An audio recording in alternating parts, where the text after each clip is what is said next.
La directrice générale du Conseil du café cacao, Massangué Touré Litse, a été démise de ses fonctions à l'issue du récent Conseil des ministres. Un limogeage qui a pour cause la gestion jugée mauvaise de ce secteur qui constitue 40% de l'économie ivoirienne. En encourageant le porte-parole du gouvernement ivoirien, Bruno Nabagné-Koné, le secteur a connu des difficultés qui n'ont pas été gérées de la meilleure façon par les dirigeants de cette filière. Le cabinet KPMG qui a conduit les audits en a conclu que le Conseil du café cacao a accumulé une dette de 65 milliards de francs CFA pour des contrats non exécutés. Massangué Touré Litse se voit désormais remplacé par Yves Koné, ancien conseiller présidentiel.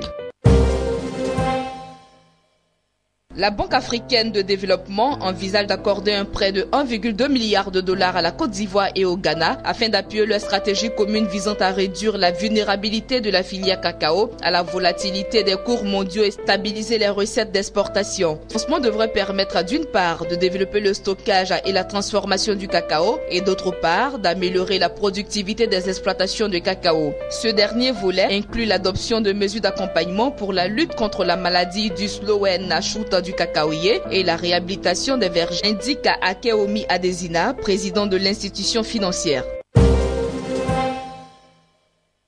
Le gouvernement ivoirien a récemment fait l'état d'avancement du remboursement des souscripteurs de l'agrobusiness. Le gouvernement a annoncé que le bilan établi par l'administrateur séquestre fait état de ce que 16 925 souscripteurs, soit un peu plus du tiers, ont pu être enrôlés par les banques pour un montant de 13,4 milliards de francs CFA. 23,24% de souscripteurs ont été payés par les banques à hauteur de 10,9 milliards de francs CFA, soit 47% du montant disponible à ce jour. Selon le porte-parole du gouvernement, à la suite de recherches qui ont été faites par le procureur de la République et la police économique, des ressources additionnelles de 1 milliard 150 millions de francs CFA ont pu être mobilisées et sont consignées dans un compte séquestre. Le gouvernement propose par ailleurs que les listes définitives soient arrêtées et mises en ligne le 24 août prochain au plus tard.